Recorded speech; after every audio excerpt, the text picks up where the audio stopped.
আপনারা বলেন তো মরদ মানুষের দাড়ি মোছ না থাকা লক্ষণ ভালো?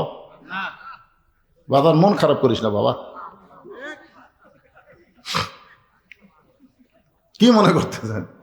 এক মেয়ে আমাকে মোবাইল করে বলে, হুজুর আমার স্বামী এত সুন্দর, আমার স্বামী নিয়ে যখন বাইরে যাই রাস্তার মেয়েরা খালি আমার স্বামীর দিকে তাকা থাকে, এটা আমার খুব খারাপ লাগে। তেমন কোনো দোয়া আছে হুজুর যে দোয়া পড়ে ফুঁক দিলে আমার স্বামীর মুখের দিকেও তাকাবি না? আমি কইলাম, মা দোয়া না দাওয়া লাগবে, দাওয়া। তখন বলে, হুজুর কি দাওয়া? আমি বললাম, তোমার স্বামী চাচা বানাও। যেই কছি চাচা, আমি বুঝবার পারিনি, রাগ করে হুজুর কি কইলেন? আলেম মানুষ এটা কি কইলেন? আমি আরে পাগলা, তো চাচা কবার কইনি, তো চাচা বানাবার কছি। তোর স্বামী এখন ভাইয়ের মতন, ভাইয়ের মতন দেখা যাচ্ছে, আর হাত পাও ধরে চাচা বানাতো, হাত পাও ধরে খালু খালু করে এখন দাড়ি 4 আঙ্গুল হসে। বউ প্র্যাকটিস করার জন্য স্বামীগুলা রাস্তার বাড়াছে, একটা মেয়ে আর স্বামীর দিকে তাকায় না। কেউ যদি তাকায় সালাম দে, বলে চাচা কেমন আছেন? বউ কই চাকরি। আজ থেকে আমার স্বামী যখন চাচা কছে আমার আর সন্দেহ নেই। একটা মরদ মানুষ মরদের মতন হওয়া লাগবে। কি কথা কোন ঠিক কিনা? এক স্বামী প্রতিদিনই 2 দিন পর পরে মোষ কামায়, দাড়ি কামায়, এই চেহারা দেখে বউয়ের খুবই মন খারাপ। বউ একদিন বলতেছে, আসেন তো ঘরের মধ্যে একটা খেলা দেখায়। স্বামী বলে, কি খেলা? আসেন। স্বামী লিয়ে গেছে ড্রেসিং রুমের সামনে, যা বলতে, দেখেন আপনার চেহারা আর আমার ঢপ একই সাইজ, আপনার দাড়ি মোছ নাই, আমারও দাড়ি মোছ নাই। আল্লাহ যদি আমার দাড়ি মোছ দিত। বউ যেই কইছে আল্লাহ যদি আমার দাড়ি মোছ দিত। এই পাগলি, মেয়ে মানুষের কোনোদিন দাড়ি মোছ হয়? বউ এই পাগলা, মরদ মানুষ কোনোদিন দাড়ি মোছ চাঁচা হয়? এমন ডোজ দেওয়া দিছে, আসলে তারা দাড়ি মোছ কামায়, ওরকে ঢপ আর মেয়ে মানুষের সাইজ একই সাইজ। কথা কন না কেন ভাইরা? তাহলে একটা ইমামের যদি দাড়ি খুঁজো, জাতীয় ইমামের দাড়ির দরকার আছে না নাই? বাংলার মুসলমান সেই দিন তাদেরকে জাতীয় ইমাম মানবে যেদিন মাঠে ময়দানে নেতৃত্ব দিবে, আবার মসজিদের ইমামতি করতে পারবে।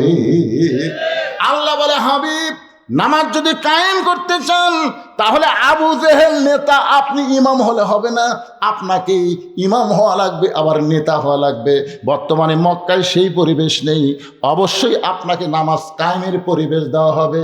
হিজরত করার পরে নবী যখন মদিনায় গেলেন, ওই সময় নবী শুধু নবী ছিলেন না, নবী মদিনার রাষ্ট্রপতি হলেন।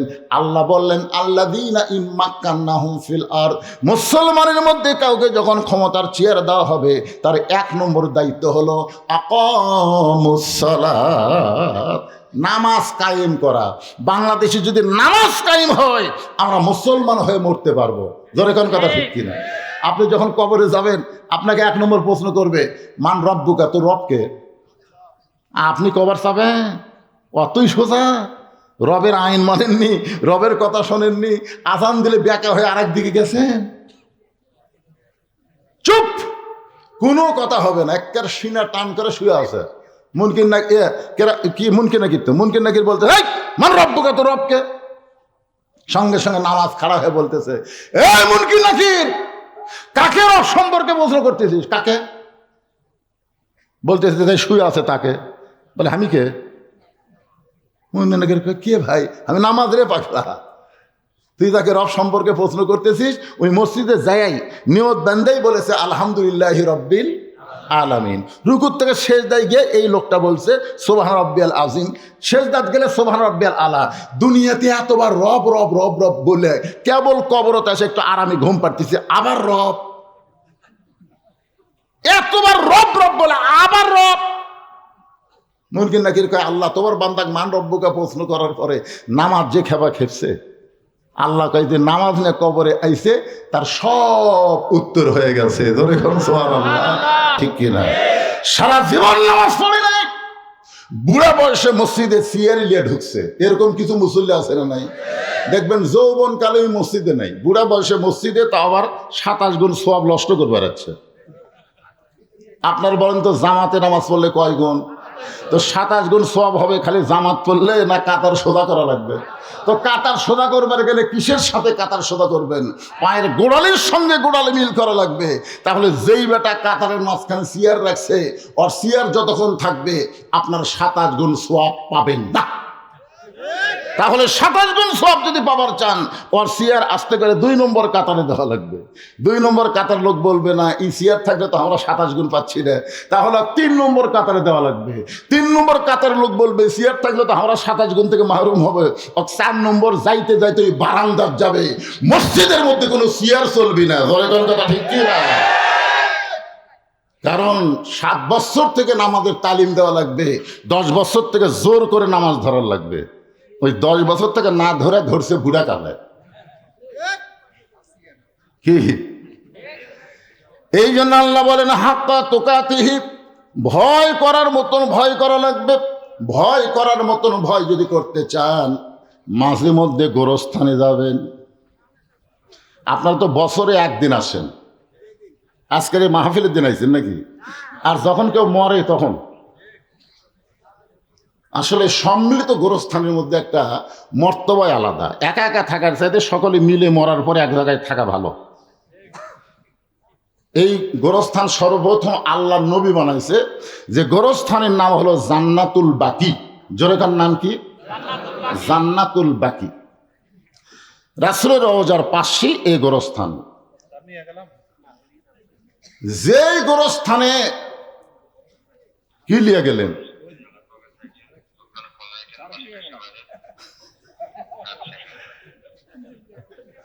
যেই গোরস্থানের গেটে লেখা আছে, এদিকে খেয়াল করেন, আমি যে আয়াতে কারিমার তাফসির করব তার তো আমি ধার দিয়ে যাই।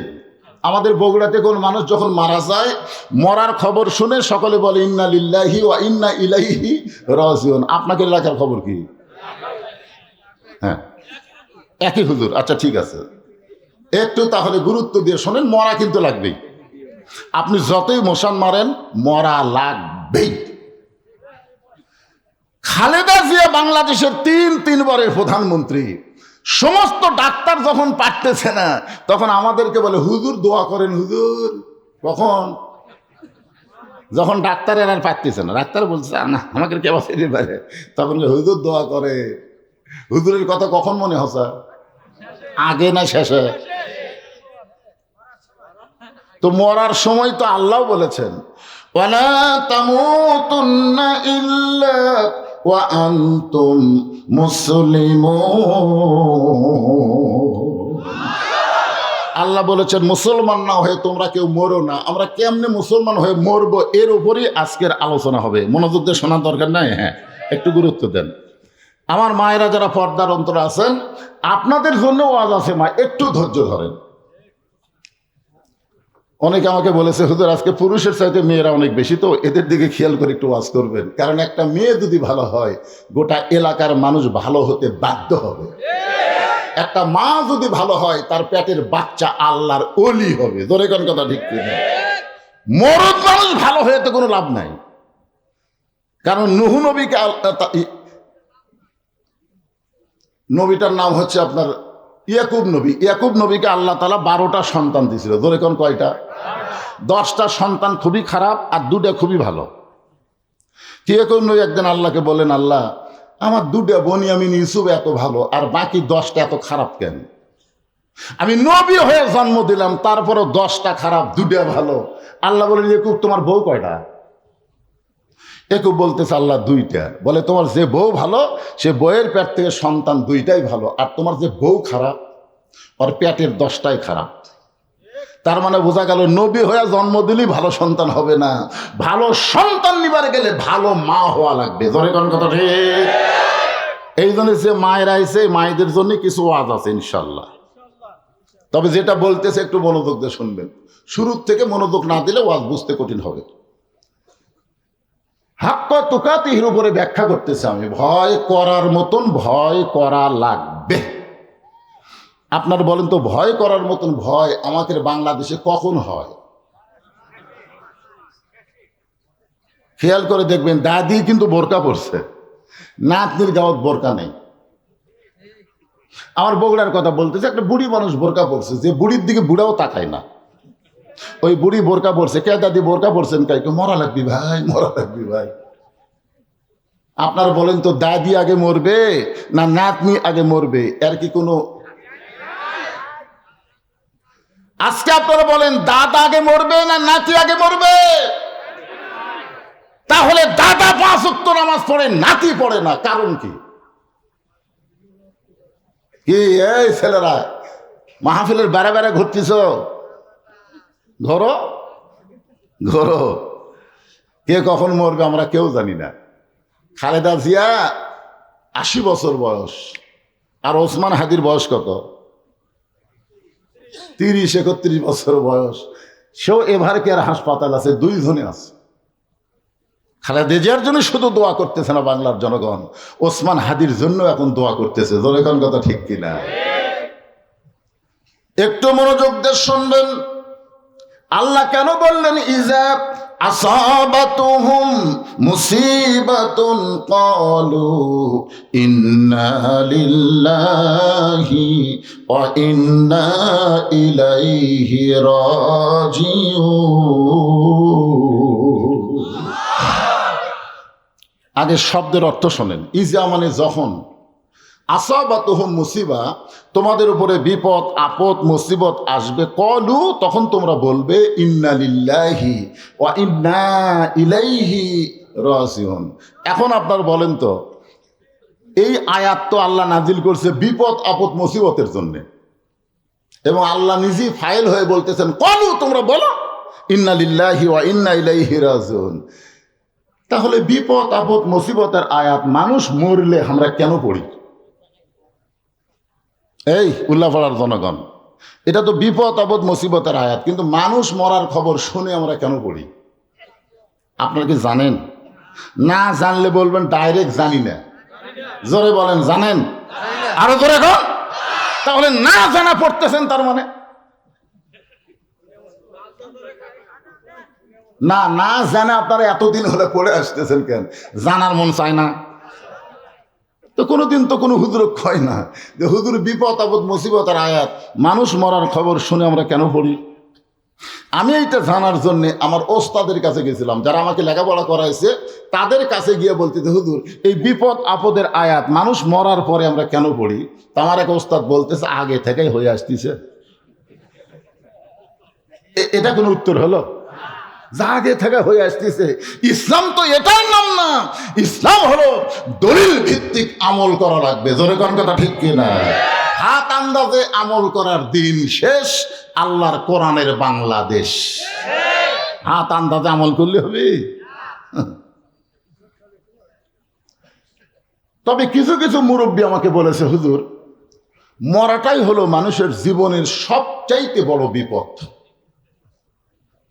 আপনারা বলেন আজকে অন্তর থেকে মরা বিপদ না বাঁচা বিপদ? কোনটা বিপদ? বর্তমান বাংলাদেশের পরিবেশে ঈমান নিয়ে বাঁচাই বিপদ। যেরকম কথা ঠিক কি? মরাই ভালো। কোন বনেরই পাখি তুমি আইলারে কোন বনে, আবার কোন বনেতে যাইতে হবে পড়ছে নাকি মনে। এই গানটার দিকে খেয়াল করবেন। কোন বনেরই পাখি তুমি আইলারে কোন বনে, আবার কোন বনেতে যাইতে হবে পড়ছে নাকি মনে। সাহাবারা বললেন রাসূলুল্লাহ এই জান্নাতুল বাকি গোরস্থান বানানোর কারণ কি? রাসূল বললেন মরার পরে আমরা সবাই একসঙ্গে থাকতে চাই। সাহাবীরা বললেন হুজুর একসঙ্গে থাকার মধ্যে বরকত কি? আল্লাহ রাসূল এইভাবে বুঝাইলেন যেটা আমি আপনাদের বুঝাইতেছি। মনে করেন আমরা এখানে 3 জন বসে আছি। কয়জন?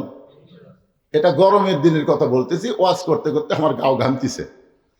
তখন কমিটির লোক চিন্তা করলো হুজুর যে হারে ঘামতিছে, হুজুরকে একটু ফ্যান দিয়ে বাতাস দেওয়া দরকার। তখন এখানে একটা ফ্যান সেট করে আমার দিকে বাতাস দিচ্ছে। এখন আপনি বলেন আমি কি একলাই বাতাস পাবো না আমার সঙ্গে যারা আছে তারাও পাবে? তাহলে নিয়ত কি তারা না আমি? কথা কয় না। আমাকে নিয়ত করে বাতাস দেওয়া শুরু হলো, অথচ আমার আশেপাশে যারা ছিল তারা সবাই বাতাসের অংশ পাচ্ছে।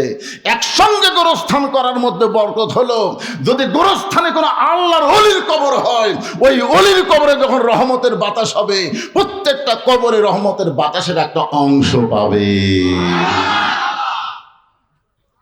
তো মরার পরে আপনারা একসঙ্গে থাকার কথা শুনে সুবহানাল্লাহ বলেন, আর বাঁচতে এত দল কেন? আপনাকে এই উল্লাপাড়াত আওয়ামী লীগের কবর কোনটা? মানে আওয়ামী লীগের গোরস্থান আছে? কথা খান না কেন? বিএনপির কোনো গোরস্থান আছে? জামাত ইসলামের কোনো গোরস্থান আছে? তাবলিগ পীর মুরিদিন আলাদা কোনো গোরস্থান নাই। মরার পরে 14 দল 20 দল ভাঙ্গে এক কবরে যদি আমরা থাকতে পারি, তো বাঁচতে আমরা কেন এক দল হতে পারবো না? ধরে কোন কথা ঠিক কিনা? এই ওয়াজ তো আল্লাহ কোরআনে বলেছেন, ওয়াতাসিমু বিহাবলিল্লাহি জামিআও ওয়ালা তাফাররাকু। তোমরা বিচ্ছিন্ন হয়ে না, তোমরা একতাবদ্ধ হও।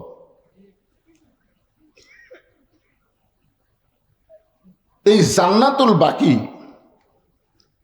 বড় পীর আব্দুল কাদের জিলানী রহমতুল্লাহ আলাইহি, নাম শুনছেন? উনি জিয়ারত করতেছেন। উনি যখন জিয়ারত করতেছেন, এমন সময় এক মুরিদ বলতেছে, হুজুর আপনি চোখ বন্ধ করলে গোটা পৃথিবীর খবর বলতে পারেন, আপনি একটু দেখেন তো জান্নাতুল বাকির কোন জায়গায় ফাতেমার কবর। ইন্না লিল্লাহি ওয়া ইন্না ইলাইহি রাজিউনের উপরে কিন্তু আলোচনা হচ্ছে, একটু মনোযোগ দিবেন। কোথায় আসলেন, কোথায় আসছেন, কোথায় যাবেন। যতই 3 তলা 4 তলা বাড়ি বানা বারবার দেখেন, খালি কি দেখতেছেন ভাই? 5 তলার ভিত দিছি হুজুর, 3 তলা হচ্ছে রড বার করে থুছি, দোয়া করবেন, দোয়া করবেন, আর 2টা তালা দান করবার ভাই।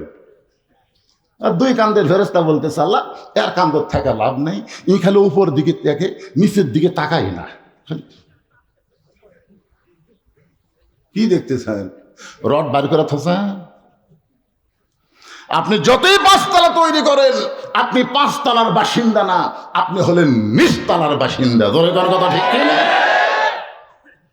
কিন্তু যেদিন ডাক পড়িবে, কিন্তু যেদিন ডাক পড়িবে কবর মাঝে যাইতে, জোগাড় কিছু করছো বন্ধু তার মাঝে বিছাইতে। আপনার বলেন তো, কিন্তু যেদিন মানে কোন দিন? একটু মনোযোগ দা শোনেন, এখান থেকে বাড়ি যাওয়ার কোনো গ্যারান্টি? একটা লোক বলেন, হুজুর আমার বাড়ি সবচেয়ে কাছে, তো রাস্তার ওই পারে আমার বাড়ি, হুজুর আমি যাবই, এই কথাটা বলেন তো দেখি। তাহলে মাত্র রাস্তার ওই পাশে বাড়ি যাওয়ার গ্যারান্টি যদি না থাকে, কি নিয়ে আমরা অহংকার করব? সবাইকে যাইতে হবে, কেমনে যাওয়া লাগবে, এই বিষয়টা একটু মনোযোগ দিয়ে শোনার দরকার আছে না নাই? হ্যাঁ, সবাই একটু মনোযোগ দেন, জুয়ান হন, বুড়া হন, ছোট বাচ্চা হন, এদিকে খেয়াল করেন। আব্দুল কাদের জিলানী রহমতুল্লাহ আলাইহি বললেন, রে মুরিদানা, আমি চোখ বন্ধ করলে শুধু দুনিয়ার খবর জানি না, আল্লাহ আমাকে এত যোগ্যতা দান করেছে, চোখ বন্ধ করে আল্লাহর আরশ পর্যন্ত আমি দেখতে পাই। মুরিদ কি বলছেন? যে আপনি চোখ বন্ধ করলে গোটা দুনিয়ার খবর বলতে পারেন। কিন্তু আব্দুল কাদের জিলানী বলতেছে, আল্লাহ আমাকে এত ক্ষমতা দান করেছে, জালিকা ফাদলুল্লাহ ইউতিহি মাইয়াশা আল্লাহু যুল ফাদলিল আযীম।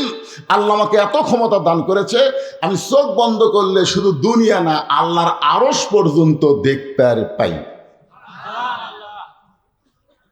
এই কথা বলার পর আব্দুল কাদের জিলানী ছোট বাচ্চার মতন কান্না শুরু করেছে। মুরিদরা বলে, হুজুর আপনি কান্দেন কেন?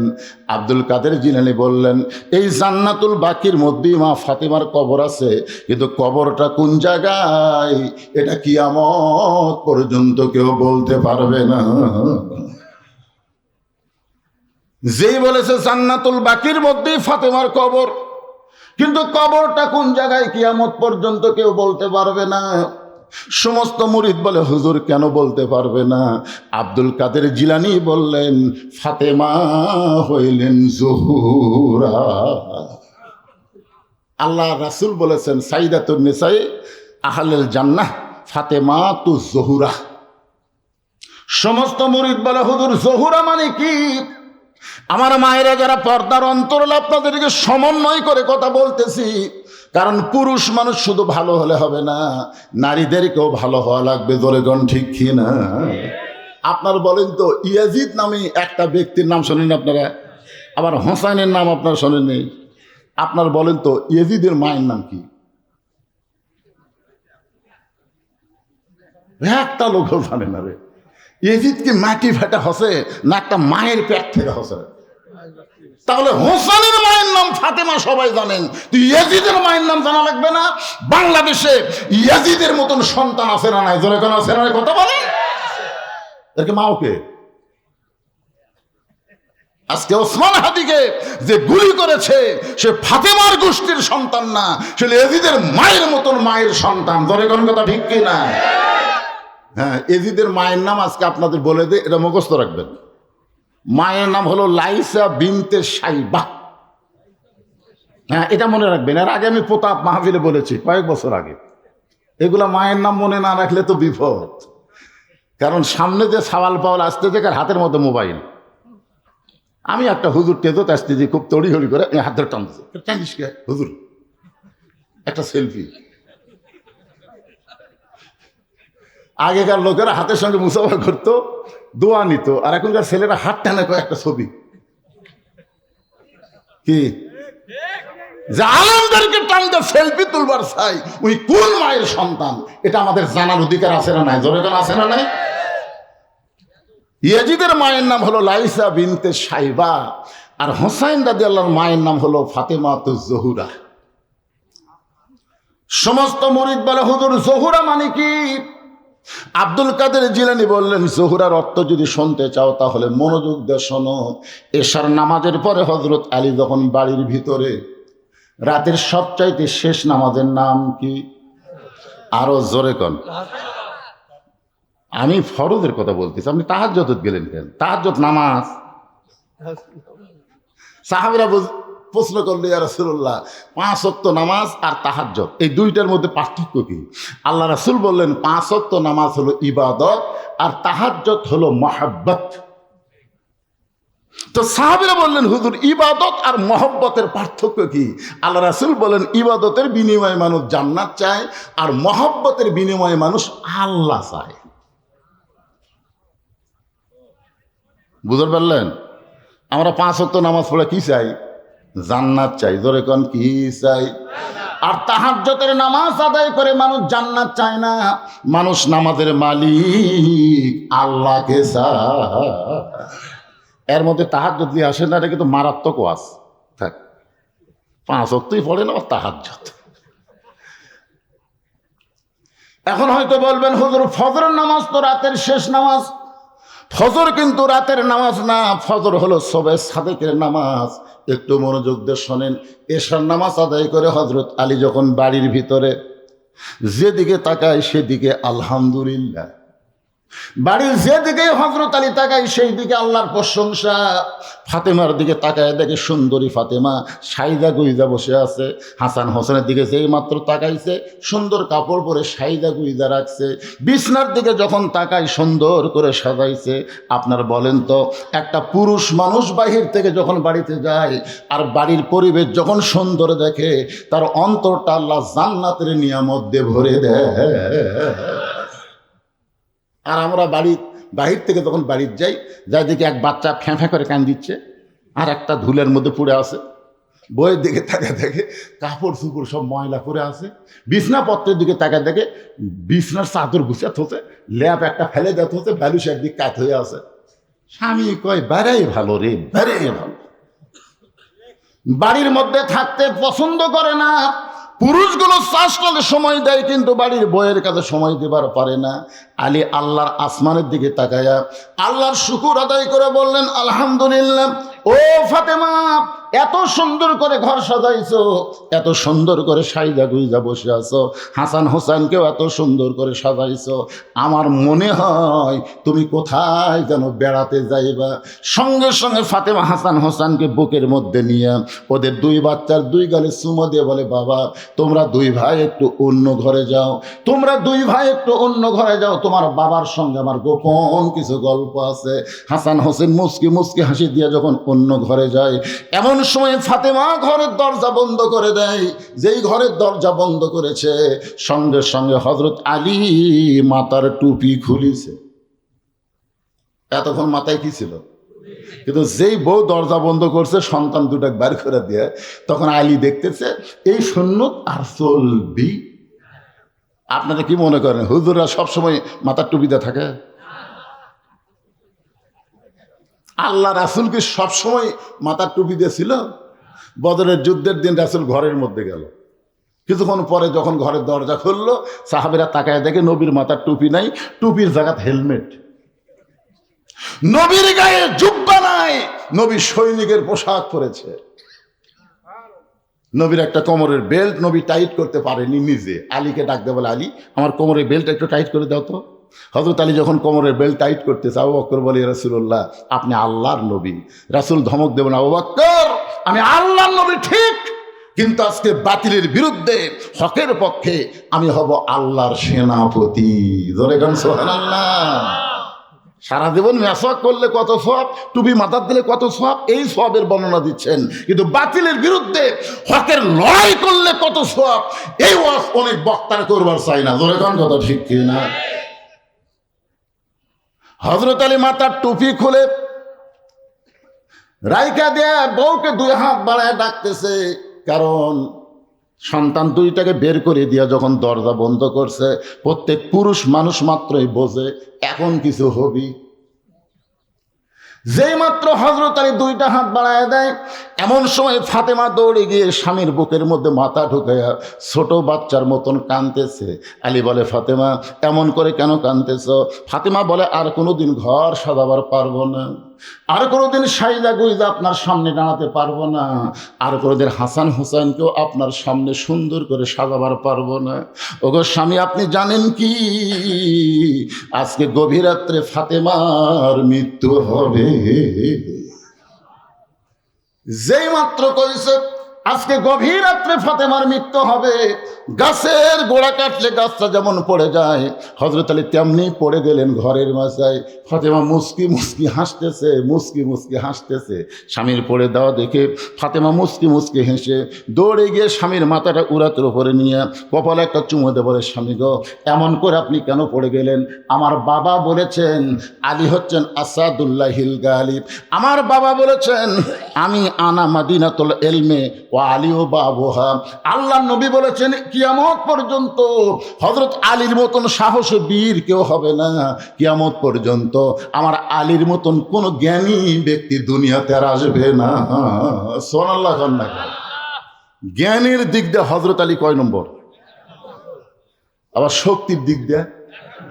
তাহলে যিনি শক্তিশালী মানুষ, জ্ঞানী মানুষ, বইয়ের মরার খবর শুনে এরকম পড়ে যাওয়া লক্ষণ ভালো? যেরকম লক্ষণ ভালো। কারণ জ্ঞানী মানুষ বিশ্বাস করতে হবে দুনিয়া থাকার জায়গা না, আসলে যাওয়া লাগবে। কথা কন নাকি? যারা বোকা গর্ধব তারাই 3 তারা 5 তারা 7 তারা বিল্ডিং বানায়, আর জ্ঞানী মানুষ কবরটা কেমন তার জান্নাত হবে এই চিন্তায় প্রতি কদমে কদমে হিসাব করে। জোরে কোন কথা ঠিক কিনা? হযরত আলীর মতন জ্ঞানী কেউ নাই। আল্লাহর নবী যখন মদিনার প্রেসিডেন্ট হলেন, মদিনার রাষ্ট্রপতি হলেন, ওই সময় হযরত আলীকে আল্লাহর নবী শিক্ষামন্ত্রীর দায়িত্ব দিয়েছিলেন। নবী যখন মদিনার প্রেসিডেন্ট, ওই সময় শিক্ষামন্ত্রী হলেন হযরত আলী। ধরে কোন সুবহানাল্লাহ। আবু বকর রাদিয়াল্লাহু যখন মদিনার খলিফা হলেন, তখন শিক্ষামন্ত্রী হলেন হযরত আলী। উমর ফারুক যখন মদিনার খলিফা হলেন, ওই সময় শিক্ষামন্ত্রী হলেন হযরত আলী। ওসমান গনি যখন মদিনার খলিফা হলেন, ওই সময় শিক্ষামন্ত্রী হযরত আলী। খলিফা পাল্টাবে কিন্তু শিক্ষামন্ত্রী পাল্টায় না। সুবহানাল্লাহ কবেন না? আজকে 90% মুসলমানের দেশে যদি আলীর মতন শিক্ষামন্ত্রী থাকতো, তাহলে প্রাইমারির কবর হতো, প্রত্যেকটা প্রাইমারিকে নুরানি মাদ্রাসা হিসেবে স্বীকৃতি দেওয়া হতো। জোরে কোন কথা ঠিক কিনা? আজকে প্রাইমারি কি হয়? আপনাকে এলাকার প্রাইমারি যে একটু 2-1 দিন সার্ভে করে দেখেন তো কি হয়। ওটি ছোট বাচ্চাদেরকে শিক্ষা দিচ্ছে, একদম বাগডম ঘোড়াডম সাজে, ঢাক ঢোলক ঝাঁঝর বাজে, বাজতে বাজতে চললো ঢুলি, ঢুলি গেল কমলা ফুলি। আপনার বলেন তো এর মধ্যে একটা কথা সত্যি আছে? এই মিথ্যা কথা শিক্ষা দিয়ে মাস গেলে 50,000 টাকা বেতন পায় এই 90% মুসলমানের দেশে। শিক্ষামন্ত্রী যিনি বর্তমান বাংলাদেশের দায়িত্বে, শিক্ষা উপদেষ্টা, ওই জানি না। রাসূল বলেছেন খায়রুকুম মান তাআল্লামাল কুরআনা ওয়া আল্লামাহ। ওই ব্যক্তির চাইতে দামি সম্মানী কোনো ব্যক্তি নাই যে ব্যক্তি কোরআন শিখেছে এবং অপরকে কোরআনের শিক্ষা দেয়। আপনারা বলেন তো মুসলমানের ঈমান রক্ষা করার জন্য 1 নম্বর শিক্ষার নাম কি? আরো জোরে। অথচ আমাদের বাংলাদেশে 90% মুসলমানের দেশে আমরা তেমন শিক্ষামন্ত্রী পাইলাম না। ফাতেমার স্বামীর মাথাটা উড়াতের উপরে নিয়ে কপালে একটা চুমো দিয়ে বলে, স্বামী গো এমন করে আপনি কাঁদবেন না। আপনি কি জানেন এই দুনিয়া থাকার জায়গা না, এই দুনিয়া আসলে যাইতে হবে। আমি যেই বলবো আসলে, আপনারা বলবেন যাইতে হবে। দেখেন এর মধ্যে একটা মজা আছে, আসলে যাবেন। হ্যাঁ, প্রস্তুতি কেমন? প্রস্তুতি আছে তো? আর বলতেছে আরে সময় নাই তো, সময় আছে। আপনার বাড়ি যাওয়ার গ্যারান্টি যদি না দিবার পারেন, তাহলে আপনি মাগরিব এশার নামাজ বাদ দিলেন কেন? গোরস্থানের মাহফিলেও আসন বাড়াইছেন, কারা কারা মাগরিব এশার নামাজ পড়েননি? আমি হাত তুলবার কমো না, আমি হাত তুলবার বলবো না। কবরস্থানের মাহফিল আইছেন, অথচ আপনি মাগরিব এশার নামাজ না পড়ে আওয়াজ শুনতেছেন। ফজর পর্যন্ত বাঁচার কোনো গ্যারান্টি নেই। তা আপনি মরে গেলে গোরস্থানত রাখলে কি হবে? ইমাম মালিক রহমতুল্লাহ বলেছেন, তোমরা যদি জানো চিহ্নিত কোনো বেনামাজি মারা গেছে, ইচ্ছা করে নামাজ পড়েনি, এরকম একটা বেনামাজি মারা গেছে, বেনামাজি মারা গেলে তোমরা কি করবা? ছাত্ররা বলতেছে হুজুর আপনি বলে দেন। ইমাম মালিক বললেন, রাস্তায় যদি কোনো কুত্তা মরে তোমরা কি করবা? ইমাম মালিক ছাত্রদেরকে বললেন, রাস্তায় যদি কোনো কুকুর মরে তোমরা কি করবা? হুজুর রাস্তার কুত্তা মরলে ওই কুত্তা টান দেওয়া লাগবে, কারণ টান না দিলে মানুষ রাস্তা দিয়ে যাবে, কুত্তা পচিয়া দুর্গন্ধ হবে। তো ইমাম মালিক বললেন, কিভাবে টান দিবে? তোমরা কি কুত্তারে গোসল করে দিবে? আচ্ছা না, গোসল করাবো কেন? তোমরা কি কুকুরকে কাফনের কাপড় পরে দিবে? না, তা তো দেবো না। কুত্তারিকে তোমরা খাটনি তুলবে? তা তো তুলবো না। তাহলে কি করবো সেটা বলো। বলে পাও দড়ি লিয়েছে, তাইলে এক অজাকাত পুঁতে রাখবো। ইমাম মালিক বললেন, একটা বেনামাজি মরলে এর চাইতে বেশি করা যাবে না। বেনামাজির জানাজায় কোনো নামাজি ব্যক্তি যদি হাজির হয়, তার আমল নামায় এক হোকবা পরিমাণ পাপ হবে। আপনি জানেন চিহ্নিত কাফের, মান তারাকা সালাতু মুতাম্মিদান ফাকাত কাফারা, ইচ্ছা করে এক ওয়াক্ত নামাজ যারা বাদ দিল, অবশ্যই আল্লাহর সঙ্গে তারা কুফরি করলো। তাহলে মাগরিব এশা যারা বাদ দিছে, এরা কয়বার করছে? এ কথা কন না কেন, রাগ করতেছেন? আজ থেকে তওবা করেন। যাদের বাঁচার কোনো গ্যারান্টি নাই, নিয়ত করেন ফজর থেকে বাকি জীবনে একটা ওয়াক্ত নামাজ বাদ দেব না। এই নিয়ত যদি করতে পারেন, যত নামাজ না পড়ার পাপ হয়েছে নিয়ত করার সঙ্গে সঙ্গে আল্লাহ মাফ করে দিবে। মনে কষ্ট নিয়েন না, একটু মনোযোগ দেন। আসলে যাইতে হবে। ফাতেমা বললেন, স্বামীকে এমন করে যদি দুর্বল হয়ে আপনি পড়ে যান, তাহলে আমার 3টা চাওয়া কে পুরা করবে? যেই ফাতেমা বলেছে আমার 3টা চাওয়া কে পুরা করবে, সঙ্গে সঙ্গে আলী কান্দের বলে, ফাতেমা দুনিয়ার জীবনে গরিব ছিলাম বলে তুমি কিছুই চাইলা না, কিন্তু মরার পরে তুমি কি চাইবা ফাতেমা? হযরত আলী দুনিয়ার জীবনে ধনী ছিল না গরিব ছিল? একদিন গভীর রাত্রে হযরত আলী চেতন পায়, দেখে হাসান হোসেন ঘুম পাড়তেছে কিন্তু ফাতেমা নাই। তো গভীর রাত্রে স্বামী চেতন পায়, যদি বউ ঘরত না থাকে, যত বড়ই পীর সাহেব হোক, সন্দেহ হবে না। আলী কই কে রে, হাসান হোসেন ঘুম পাড়ে, আর মাও গেল কোথায়? দরজার দাঁড়িয়ে তাকায় দেখে কালো চাদর দিয়ে গভীর রাত্রে মরুভূমির ভিতরে ফাতেমা কালো চাদর মাথায় দিয়ে খুব জোরে জোরে হাঁটতেছে। আলীর সন্দেহ হয়ে গেল, এই গভীর রাত্রে ফাতেমা যাবে কোন জায়গায়। পিছনে পিছনে রওনা দেয়। আল্লাহর নবী যেই ঘরে ঘুম পাড়তেছে, ওই ঘরে জানলার পাশে ফাতেমা দাঁড়ায় বলে, বাবা আজকে আমি বড় বিপদে পড়ে আপনার ঘরের জানলায়। আজকে যদি আমার মা খাদিজা জীবিত থাকতো, তাহলে আমি কখনোই আপনার কাছে আসতাম না। কারণ মেয়েরা বাপের কাছে কোনো কথাই বলতে পারে না, মেয়েদের যত কথা সব হলো মায়ের কাছে। মেয়েদের কথা কার কাছে?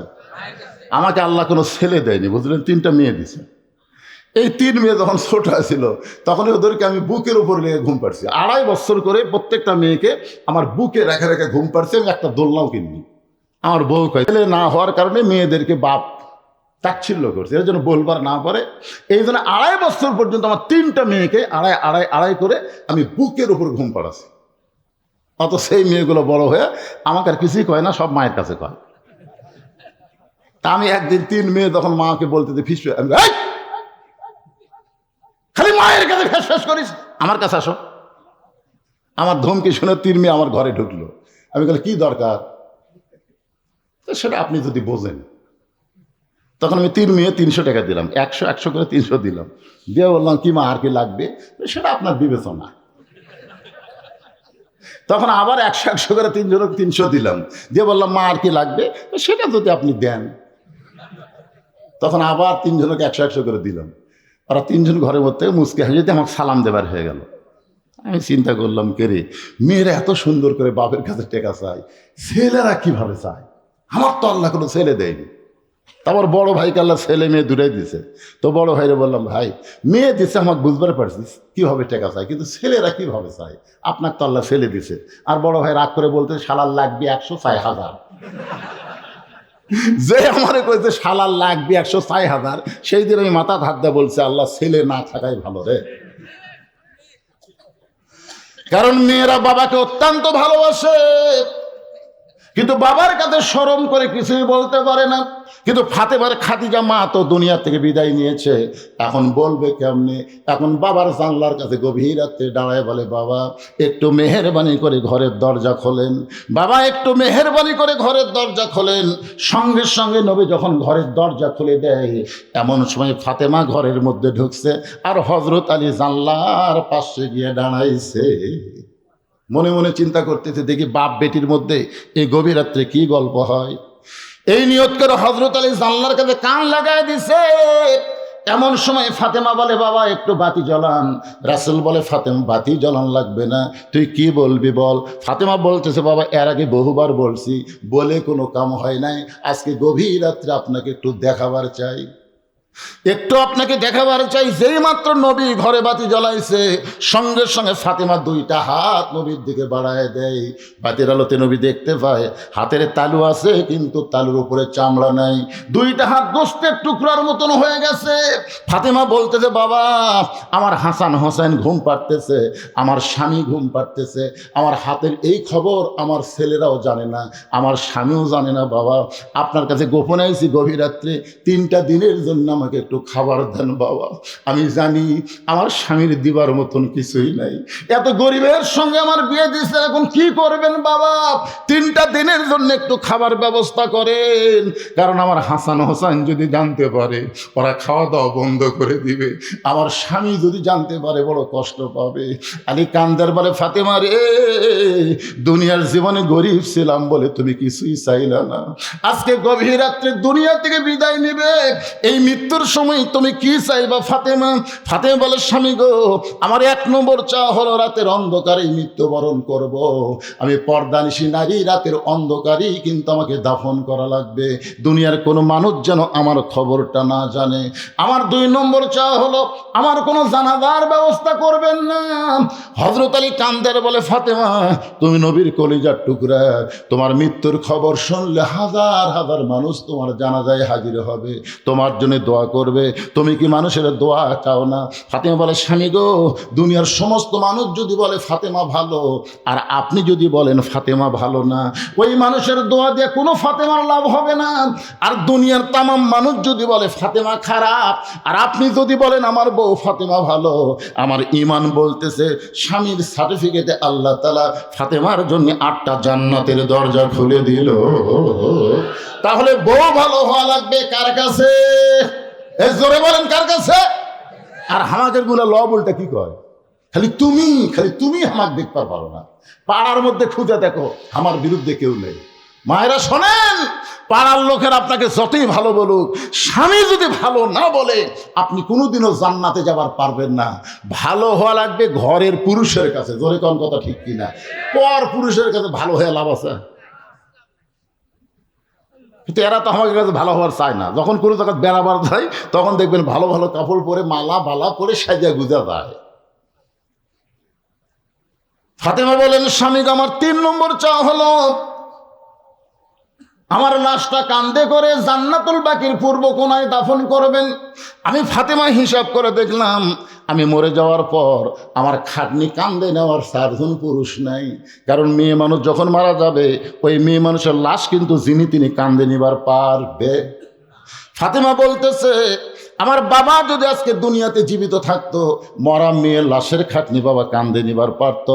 আমার হাসান হোসেন যদি বড় হইতো, মায়ের লাশের খাটনি কান্দে নিবার পারতো। কিন্তু 6 মাস আগে আমার বাবা দুনিয়া থেকে বিদায় নিয়েছে। আমার হাসান হোসেন এত ছোট, এরা 2 ভাই মায়ের খাটনি কান্দে নিবার পারবে না। শুধু আপনি আমাকে কান্দে করে ওই জান্নাতুল বাকির পূর্ব কোণায় সবুজ রঙের একটা বাতি জ্বলবে, ওই বাতি বরাবর আমাকে দাফন করবেন। আমার কবর খুঁড়তে যদি আপনার কষ্ট হয়, তাহলে আপনার একান্ত বন্ধু যদি কেউ থাকে দুনিয়ায়, তারে বলে দেবেন সে যেন গোপনে ফাতেমার কবরটা খনন করে দেয়। তবে শর্ত দেবেন দুনিয়ার কোনো মানুষকে যেন না জানাই। হযরত আলী গভীর রাত্রে কাঁদতে কাঁদতে বাড়ি থেকে যখন দৌড় দেয়, হাসান হোসেন চমকে গেল। যেই মা আমাদের ঘর থেকে বের করে দিয়া আমরা মনে করেছিলাম আমাদের মা বাবা আজকে প্রেম নিবেদন করবে, কিন্তু দরজা বন্ধ করে মা বাবারে কি কইল, বাবা কেন কাঁদতে কাঁদতে ঘর থেকে বাইরে গেল। হযরত আলী কাঁদতে কাঁদতে আবু যর গিফারের জানলার কাছে, ছোট বাচ্চা যেমন ফোঁপায় ফোঁপায় কান্দে, এমন করে কাঁদতেছে আবু যর গিফারে। ঘরের ভিতর থেকে চিন্তায় পড়ে গেল, এমন করে কে কান্দে রে জানলার কাছে। দরজা খুলে বাইরে এসে দেখা সাদুল্লাহিল গালিব হযরত আলী ছোট বাচ্চার মতন কাঁদতেছে। আবু যর গিফারি হাঁটু গেড়ে বসে বলে, আলী ভাই, জীবনে কত যুদ্ধ তোমার সঙ্গে করলাম, কোন যুদ্ধে তোমাকে পরাজিত হয়ে কাঁদতে দেখি নাই। আজকে তোমার জীবনে এমন কি যুদ্ধ শুরু হইল, তুমি এমন করে আমার জানলার কাছে কেন কাঁদতেছ?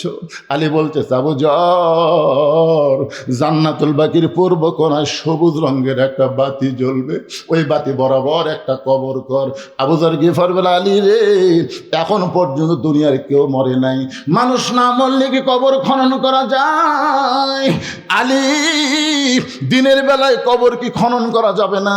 আলী বলতেছে, আবু যর, আমার বিবি ফাতেমা পর্দানিশী গভীর রাত্রে মৃত্যুবরণ করবে, শর্ত দিয়েছে এই রাতের বেলায় তাকে দাফন করা লাগবে। আবু যর গিফার বলে, আলী ভাই, আল্লাহর কাছে দোয়া করতেছি, আল্লাহ যেন তোমার বিবি ফাতেমার মরণ এখন না দেয়, কারণ 6 মাস আগে নবী দুনিয়া থেকে বিদায় নিয়েছে। নবী বিদায় নেওয়ার পরে তোমার 2টা সন্তান চেহারে কাঁদতেছে। যে সাহাবীকে দেখতে পায় তাকে জিজ্ঞাসা করে আমার নানা কোন জায়গায়, প্রত্যেক সাহাবী চোখের পানি মোছে কিন্তু বলতে পারে না। আবু বকর বলেছে, রে নবীর সাহাবীরা শোনো, যতদিন হাসান হোসাইন নানা নানা বলে কাঁদবে, খবরদার নবীর রওজা দেখায় দিবে না, খবরদার নবীর রওজার কথা বলবা না। যদি রওজা জানতে পারে হাসান হোসাইন 2 ভাই রওজার পাশে যদি নানা নানা বলে চিৎকার দেয়, আমি আবু বকর বলতেছি নবীর ঘুম ভেঙে যাবে। কারণ আমাদের নবী রওজার মধ্যে মরে নাই, আমাদের নবীর সম্পর্কেই কথা বলা হয়েছে, ইসলামের আলো জ্বালায়া দিয়া নবী ঘুমায়া আসেন সোনার মদিনায়। সবাই মহব্বতে বলে, ইসলামের পতাকা উড়ায়া দিয়া নবী শুইয়া আসেন সোনার মদিনায়। আবু যর গিফার বলে, আলী, 6 মাস হলে তোমার 2টা সন্তান নানা নানা বলে কাঁদতেছে, এখন যদি মা দুনিয়া থেকে বিদায় নেয়, তাহলে তোমার 2টা সন্তানকে তুমি কেমনে থামাবে? আলী রে, দোয়া করো আল্লাহর কাছে, আল্লাহ যেন ফাতেমার মৃত্যু না দেয়। আমরা খালেদা জিয়ার জন্য দোয়া করি, আমরা ওসমান হাদির জন্য দোয়া করি, তাহলে ফাতেমার জন্য দোয়া করার দরকার আছে না নাই? আলী বলতে যে কবুল হবে না, যতই দোয়া করো কবুল হবে না, কারণ ফাতেমা আল্লাহর কাছে চাইছে, আর আল্লাহ চাওয়া মোতাবেক কবুল করেছে। আল্লামা সাইদি কি চাইছে? আল্লামা সাইদি চাইছে, আল্লাহ আমাকে শাহাদতের মৃত্যু দিও। ধরে কর কথা ঠিক কিনা? তার সঙ্গে অনেক মাহফিল আমি একসাথে করছি, একই মঞ্চে আল্লামা সাইদি হুজুরের সাথে ওয়াজ করছি। উনি সবসময় বলতো, মৌলানা দোয়া করো আল্লাহ যেন শাহাদতের মৃত্যু দেয়। তো শাহাদতের মৃত্যু তো জেলখানার মধ্যে হবি না ভাই। এই জন্যই তাকে জেলখানা থেকে হাসপাতাল নিয়ে গিয়ে তাকে হত্যা করা হয়েছে, আর হত্যা করা মাত্রই তিনি শহীদ হয়ে গেছে। তোদের কোন কথা ঠিক কি না? এই জন্য আমরা সবাই বলি, আল্লামা সাইদি তুমি মরনি, শহীদ হয়েছ আমরা এটাই জানি। তাহলে ফাতেমা আল্লাহর কাছে কি চাইছে? ফাতেমা চাইছে বলি তো আজকে গভীর রাত্রে ফাতেমার মৃত্যু হবে। আলী বলতেছে আবু যর আর দেরি করিস না, রাত কিন্তু আস্তে আস্তে শেষ হয়ে যাবে। আবু যর গিফারি কোদাল নিয়ে ওই জান্নাতুল বাকির পূর্ব কোনায় গিয়ে দেখে সবুজ রঙের একটা বাতি জ্বলতেছে, যেই বাতির কোনো তার নাই, যেই বাতির কোনো সুইচ নাই, বিনা তারে বিনা সুইচে আমার আল্লাহ অটোমেটিক জ্বলায়া দিছে। সুবহানাল্লাহ, জোরে কম। মাটি দিয়ে সবাই যখন চলে আসবে, আপনাকে মাটি দিয়ে সবাই যখন চলে আসবে, কি দরজা আছে, জানলা আছে, হেতা আছে, বালিশ নাই, কিছুই নাই, ইমানের নূর আর আমল দিয়া আপনার কবরকে আল্লাহ এমন করে সাজায় দিবে, আপনার অন্ধকার কবর কবর থাকবে না, কবরকে আল্লাহ জান্নাতের বাগান বানায় দিবে। কি মনে করছেন? আপনি নামাজ পড়তেছেন, রোজা করতেছেন, আপনি দান সদকা করতেছেন, আপনার কবর অন্ধকার ছোঁয়ার জন্যে? ভাই রে, জানলা দরজা কিছুই নাই, তারপরেও আল্লাহ তাআলা অটোমেটিক বাতি জ্বলায় দিবে। সেই বাতিটা হলো ইমানের আলো। জোরে কারণ সুবহানাল্লাহ। আবু যর গিফারি লক্ষ্য করে দেখে একটা বাতি জ্বলতেছে, যেই বাতির কোনো তার নাই, যেই বাতির কোনো সুইচ নাই, বিনা তারে বিনা সুইচ অটোমেটিক আল্লাহ জ্বলায় দিচ্ছে। আবু যর গিফারি লক্ষ্য করে দেখে বাতির আলো গোলাকার হয়ে পড়ে নাই, কবরের মতন চার কোনা হয়ে পড়েছে। ওই আলোর মধ্যে গভীর রাত্রে আবু যর গিফারি কোদাল মারা শুরু করেছে। কোদাল মারের বলে, কবর রে, দিনের বেলায় কবর না খুঁড়ে এ রাতের বেলায় কবর খুঁড়তে আসলাম। কবর রে, তুই কি বলতে পারিস এ রাতের বেলা কেন কবর খুঁড়তেছি? কবর, খবরদার বেয়াদবি করবি না। আজকে এমন একজনকে কবর দেওয়া হবে, আল্লাহ নবীর মেয়ে হওয়ার পরেও নবী তাকে মা বলে সম্মান করেছে। হাসান হোসেন দুই ভাই নবীর পাশে বসে আছে, দুই ভাই। ইতিমধ্যে আল্লাহ রাসূল কি যে মনে হলো, বলতেছে আল্লাহ আমাকে 3টা মেয়ে দান করছে। সমস্ত সাহাবীরা চুপ করছে। কিন্তু আমরা জানি নবীর মেয়ে হলো 4টা, তোর এখন কয়টা? তো একজন সাহাবী বলতে, হুজুর আপনাকে যে আল্লাহ 3টা মেয়ে দান করছে, নাম কি? আল্লাহ রাসূল বললেন, আমার একটা মেয়ের নাম হলো জয়নাব, আমার একটা মেয়ের নাম হলো রোকেয়া, আমার একটা মেয়ের নাম হলো কুলসুমা। সাহাবীরা বললেন, এ রাসূলুল্লাহ, আসলেই কি আল্লাহ আপনাকে 3টা মেয়ে দান করেছে? রাসূল বললেন, জয়নাব, কুলসুমা আর রোকেয়া, এই 3টা মেয়ে আল্লাহ আমাকে দান করেছে। কয়েকবার যখন নবী এই কথা বলতেছে, হোসেন বলে, হাসান ভাই, আমাদের এখানে থাকার দরকার নেই, আমাদের মা গরিব বলে আমাদের নানা মা মেয়েকে স্বীকার করতেছে না, চলো আমরা 2জন যাই। এই বলে হাসান হোসেন যখন যাবার চায়, নবী খফ করে 2জনের হাত ধরে বুকের মধ্যে চাইপা ধরল, হাসান হোসেন রে, ফাতেমা তোদের কে হয়? বলে, ফাতেমা হলো আমাদের মা। নবী বললেন, তোদের যেমন মা, ফাতেমা আমারও মা। সমস্ত সাহাবীরা বলে, রাসূলুল্লাহ, আমরা সবাই জানি ফাতেমা হলো আপনার মেয়ে, হাসান হোসেনের মতন ফাতেমা আপনার মা কেমনে হয়? এই কথা কি আপনি বলবেন না? রাসূল বলেন, তাহলে শোনো, তাইফের ময়দান থেকে আমি যখন রক্ত মাখা শরীর নিয়ে এই মক্কায় ফিরে আসলাম, তখন আমার দরদের বিবি খাদিজা দুনিয়াতে ছিল না, আমার দরদের চাচা আবু তালেব দুনিয়াতে ছিল না। তখন আমার দরদের 4টা মেয়ে ছিল। আসার পরেই 3টা মেয়ে একসঙ্গে ঘরের মধ্যে ঢুকছে, রোকেয়া, কুলসুমা, জয়নাব। 3টা মেয়ে বলতেছে, বাবা আপনি তাইফে না গেলেই ভালো করতেন, বাবা তাইফবাসী এত পাথর মারছে, এই কষ্ট আপনি কেমনে সহ্য করবেন? আপনার দেহ দিয়ে রক্ত পড়তেছে, বাবা এই কষ্ট আপনি কেমনে সহ্য করবেন? রাসূল বলে, সাহাবীরা রে, 3টা মেয়ের মতন কথা বলে যখন ঘর থেকে বাইরে যায়, এমন সময় আমার কলিজার টুকরা ছোট মেয়ে ফাতেমা ঘরের মধ্যে ঢুকি ঘরের দরজা বন্ধ করে দেয়। রাসূল বলে, ফাতেমা দরজা কেন বন্ধ করলি মা? ফাতেমা বলে, বাবা যদি ইব্রাহিম নবীর জন্য নমরুদের চুল আল্লাহ শান্তির বাগান বানায় দেয়, মুসা নবীর জন্য আল্লাহ যদি সাগরকে রাস্তা বানায় দেয়, তাহলে আমার বাবার জন্যে আল্লাহ তাইফের পাথর কেন তুলা বানাবার পারলো না? বাবা গো, জন্মের আগে আপনি বাবা হারাইছেন, 6 বছর বয়সে আপনি মা হারাইছেন, এই দুনিয়াতে আপনার কেউ নেই, এমনকি আল্লাহ পর্যন্ত আপনাকে দেখতে পারে না। যদি আল্লাহ আমার বাবাকে দেখতে পারতো, তাহলে রক্ত মাখা শরীর নিয়ে আমার বাবা কেন ঘুরে আসলো? বাবা আপনার দেহে রক্ত আমার কলিজা দিয়ে ধরছে বাবা, আমি কেমনে সহ্য করব, আমি কেমনে সহ্য করব। রাসূল বলেন সাহাবীরা রে, তিনটা মেয়ে আমাকে বলেছে কষ্ট কেমনে সহ্য করবেন, আর ফাতেমা বলতে আমি কেমনে সহ্য করব। এ কথা বলে কাঁদতে কাঁদতে দরজা খুলে দেখ, যখন বাইরে যায় আমি তাকায় দেখি ফাতেমা আমার পাগলি হয়ে গেছে। চুলার মধ্যে পানি গরম করতেছে, জয়তুনের তেল গরম করতেছে, পানি আর জয়তুনের তেল গরম করে আবার ঘরের মধ্যে ঢোকে, দরজা বন্ধ করে দিয়া এক টানি তার উরাতের উপর আমার শোয়া দিয়া আবার দেহের জুব্বা খোলে, যত জায়গায় তাইবাসী পাথর মারছে প্রত্যেকটা জায়গায় নরম কাপড় গরম পানির মধ্যে চুবড়াইয়া চুবড়াইয়া আমার গোটা দেহ পরিষ্কার করে ফাতেমার নরম আঙ্গুলের মধ্যে জয়তুনের তেল নিয়ে যখন আমার ক্ষতস্থানে মালিশ করে দেয়, আমি নবী কখন যেন ঘুমায় গেছি। ওই ঘুমের ঘরে স্বপ্নে দেখি আমার মা আমিন আমার শিওরের পাশে দাঁড়ায় কাঁদতেছে। আমি নবী নাই রে সাহাবী, আমি আর নবী নাই, আমি একজন মা হারা সন্তান, এত বছর পরে মা রে পাইয়া আমি দুই কানা হাত বাড়ায় বললাম, মা আইছেন যখন আর আপনাকে যাইতে দিব না। এই বলে আমার মার হাতটা যখন খপ করে চাইবা ধরেছি, এমন সময় ফাতেমা আমার কপালে একটা চুমা খায়। ফাতেমার চোখের পানি আমি নবীর চোখের পানির মতো চোখের মধ্যে ঢুকে আমার ঘুমটা ভেঙে যায়। আমি বললাম, ফাতেমা এ করে কেন কাঁদতেছিস মা, এমন করে কেন কাঁদতেছিস? ফাতেমা বলে, বাবা আমি কান্দিন, আপনি তো আমারে কান্দান, আপনি ঘুমের মধ্যে মা বলে আমার হাতটা চাইবা ধরেছেন, এখন পর্যন্ত আপনি হাতটা ছাড়েন নাই। রাসূল বলে, ফাতেমা রে, মা বোঝের যদি হাত চাইবা ধরি তাহলে শুনে নে মা, তুই শুধু আমার মেয়ে না, তোর ভিতরে রয়েছে আমার মা আমিনা। আবু যর গিফারে বলে, কবর খবরদার বেয়াদবি করবি না, কারণ তোর মধ্যে এমন একজন মা আসবে যার দুইটা সন্তানকে আল্লাহ জান্নাতি যুবকদের সর্দার বানায়া দিছে। সুবহানাল্লাহ কন্যা কেন সাইদুস শাবাবে আহলুল জান্নাহ হাসান ও হুসাইন রাদিয়াল্লাহু তাআলা আনহুমা।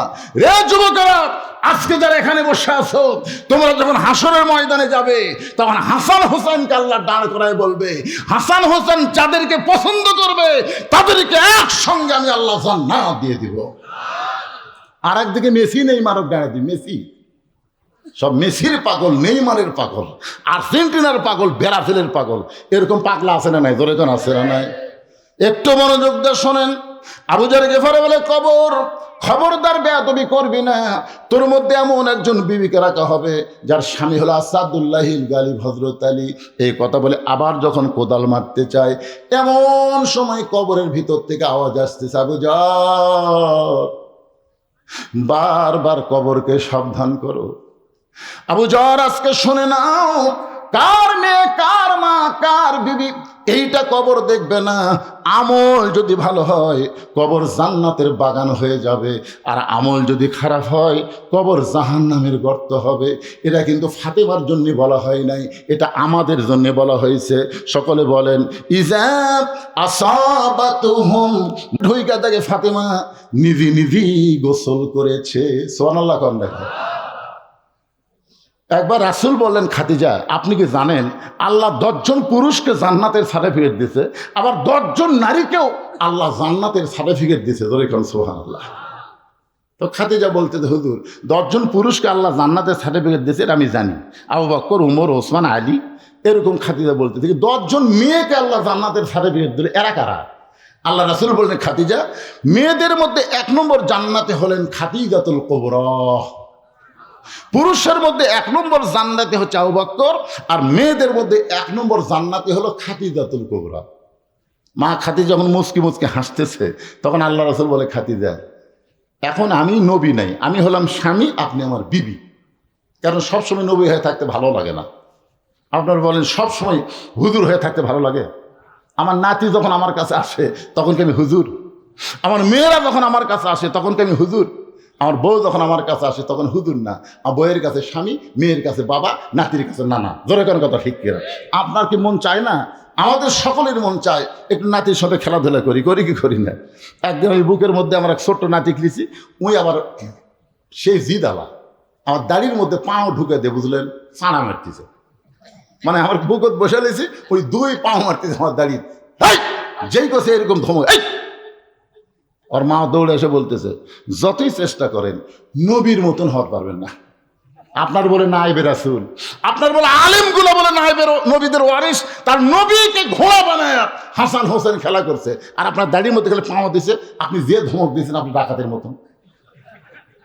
আসলেই তাই ভাই, আমরা যতই চেষ্টা করি নবীর মতো হতে পারবো না। আল্লাহ নবী বলেন, খাদিজা এখন আমি হলাম স্বামী, আপনি হলেন আমার বিবি। খাদিজা বলে, হুজুর কি বলবার চান? আল্লাহ যদি আপনাকে 1 নম্বর জান্নাতি করে, তাহলে 2 নম্বর কে হলে ভালো হয়? পুরুষের মধ্যে 2 নম্বর কে? ওমর। জোরে কারণ পুরুষের মধ্যে 2 নম্বর কে? 3 নম্বর? না না, এগুলো মুখস্থ রাখা লাগবে বাগান। ইমাম গাজ্জালি বলেছেন, এই 10টা সাহাবীর নাম পুরুষেরা, 10টা সাহাবীর নাম পুরুষেরা যদি অনর্গল মুখস্থ রাখতে পারে, মৃত্যুর সময় ওই 10টা সাহাবীকে মুখস্থ রাখতে গেলে অবশ্যই তাদের সাথে মহব্বত হবে, হবে কি হবে না? আপনি বলেন, একটা মহব্বত লোকের মোবাইল নম্বর আপনার মুখস্থ আছে না নাই? কারো আছে? 2-1 জনের এরকম মুখস্থ নাই? যার মোবাইল নম্বর আপনার মুখস্থ, বুঝবেন তাকে আপনি মহব্বত করেন। তাহলে 10টা সাহাবীর নাম মুখস্থ রাখতে গেলে তাদের সঙ্গে একটা মহব্বত হবে। ইমাম গাজ্জালি বলেছেন, আপনি যখন মৃত্যুর বিছানায় পড়ে যাবেন, এমন সময়ে 10টা সাহাবী রুহানু তাওয়াজ্জুহ আল্লাহ আপনার প্রতি নাজিল করে আপনার জবানে আল্লাহ ইমানের কলেমা জারি করে দিবে। পুরুষের জন্য 10টা সাহাবী, নারীদের জন্য এরকম 10 জন নারী সাহাবীর নাম মুখস্থ রাখার কথা বলা হয়েছে। পুরুষের মধ্যে 2 নম্বর হলো ওমর, 3 নম্বর ওসমান, 4 নম্বর আলী। রাসূল বললেন, খাদিজা আপনি হলেন নারীদের মধ্যে 1 নম্বর, তাহলে 2 নম্বর কে হলে ভালো হয়? সঙ্গে সঙ্গে খাদিজা বলতেছে, রাসূলুল্লাহ আমার মেয়ে ফাতেমাকে আল্লাহ যেন 2 নম্বর দেয়। নবী চমকে বললেন, আল্লাহ আপনাকে 4টা মেয়ে দিয়েছে, কুলসুমা, জয়নাব, রোকেয়া। ওই 3টা মেয়ের নাম না বলে আপনি সরাসরি ফাতেমার নাম বললেন কেন? খাদিজা বলতে, হুজুর আপনি বাপ তো, আপনি কি বুঝবেন? এখন তার নবী নাই, আপনি তো বাপ, আপনি কি বুঝবেন?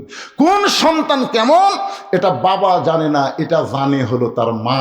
ধরে কর না সুবহানাল্লাহ। কোন সন্তান কেমন? আমাকে এক ছেলে বলে, হুজুর 11 মাস আমার খিদা কম, কিন্তু রোজার চাঁদ উঠলে আমার খিদা বাড়ে।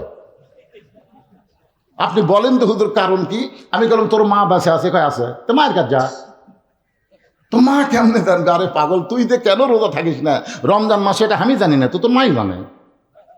তোর মা যা জিজ্ঞেস করছে, মা রোজার মাসে আমার খিদা বেশি কেন? তখন মা কান্দে আর কয়, তোর দাদি এই সর্বনাশ করছে। তুই যখন আমার পেটতে আসলি রোজার মাসে, তখন তোর দাদি আমার কাছে, বৌমা খবরদার রোজা থাকবে না, রোজা থাকলে পেটের বাচ্চা শুকা যাবে। তো দাদির কথা মতো আমি খাসি রে, শুধু আমি একলা খাইনি, পেটের মধ্যে তুইও খাসি। এই যে রোজার মাসে তোর খাওয়া শুরু হয়েছে। এই জন্য খ্রিস্টান নেপোলিয়ান বলেছেন, ভালো একটা সন্তান যদি চান তাহলে ভালো একটা মায়ের দরকার। ধরে কোন কিসের দরকার? এই জন্য একটু মনোযোগ দিয়ে শোনেন। রাসূল বলে, খাদিজা ফাতেমার 2 নম্বর বলার কারণ কি? খাদিজা বলতেছে, রাসূলুল্লাহ আপনি কি জানেন ওই ফাতেমা যখন জন্ম নিয়েছে তখন ফাতেমার সুরত কেমন ছিল? নবী চমকে উঠে বলতেছে, আপনি তো আমাকে কোনোদিন বলেননি। খাদিজা বলতেছে, আপনি শুনবার চাননি? আজকে শোনেন, ফাতেমা যখন জন্ম নিল ওই সময় আমি খাদিজার তাকায় দেখি ফাতেমা 2টা হাত দিয়া তার ইজ্জত পর্যন্ত ঢেকে দুনিয়াতে বের হলো। আমি মা বহু চেষ্টা করেছি, কিন্তু ফাতেমার ইজ্জত কোনোদিন দেখতে পাই নাই। সুবহানাল্লাহ। আলী বলতেছেন, রে দুনিয়ার মানুষ শোনো, ফাতেমার দেহ কান্দে নেওয়ার জন্য আমি যখন ঘরের মধ্যে ঢুকলাম, ঘরের মধ্যে ঢুইকা দেখি ফাতেমা নিজে নিজেই গোসল করেছে। কোনো মেয়ে মানুষ তাকে গোসল করায় দেখ, এটা ফাতেমা পছন্দ করেনি। কারণ মেয়ে মানুষটাও কিন্তু মেয়েদের বড় শত্রু, ঠিক কিনা বলেন? একটা বেপর্দা নারী যদি আপনার বাড়ি ঢোকে, একটা পর্দানিশী মেয়েকে দেখে ওই পাড়ার লুচ্চা বদমাইশের কাছে বলতে পারে না, জমুকের বউ দেখে আসলাম রে, সেই রকম সাইজ। এই জন্যে ফাতেমা মেয়েদেরকেও বড় ভয় করতেন। নিজে নিজেই গোসল করেছেন, নিজে নিজেই কাফনের কাপড় পরেছে। এই মাঝখানে এরা কারা রে? এরা কারা? এরা কে রে? সব কটা ফিদার করা, দেখেন খোঁজটা দেখেন। ওরকম বসাবার পারেন, আপনার বসাবার পারেন না। এই রাত্রে এখন বাজতেছে রাত 12টা, 12টার সময় কোথায় যাবে? কিসের পেশা পেতো? আর ছোট বাচ্চার পেশা পেশাব কি? আপনার হয় না, আমার হয় না, ওরা হয়ে গেল। না না, সেটা না। এই বাচ্চাগুলোকে এখন থেকে যদি আপনি সাইজ না করে পারেন, বিশ্বাস করেন এই বড় হলে কি মাল হবে আপনি জানেন? আশ্চর্য কথা। আয়াতটা হলো আর একবার শোনেন, ইজা আসাবাতুহুম মুসিবাতুন ক্বালু, সকলে পড়েন ইন্না, পড়েন না কে ভাই, ইন্না লিল্লাহি ওয়া ইন্না ইলাইহি রাজিউন। গানটা একবার শোনেন, কোন বনেরই পাখি তুমি আইলারে কোন বনে, আবার কোন বনেতে যাইতে হবে পড়ছে নাকি মনে। সবাই বলেন, আমার হীরামন পাখি, আমার প্রাণ পাখি, তোরে কোথায় রাখি পাখি রে, সবই মিশে আর ফাঁকি। মিশে মায়ায় বন্দি থাইকা, মিশে মায়ায় বন্দি থাইকা করলাম কত খেলা, পশ্চিমে তাকায়া দেখো, পশ্চিমে তাকায়া দেখো ডুইবা গেছে বেলা পাখি রে, সবই মিশে আর ফাঁকি। সবাই বলেন, এক পলকের নাই ভরসা, কয় পলকের, এক পলকের নাই ভরসা, মিশে সকল আশা, কখন বুঝি দারুণ ঝড়ে, কখন বুঝি দারুণ ঝড়ে ভাঙবে তোমার বাসা পাখি রে, সবই মিশে আর ফাঁকি। এখনই যদি একটা ভূমিকম্প হয়, আপনি বলেন 3 তালাক থাকবেন না নিচ তালাক নামবেন? কথা কন না কেন ভাই রে?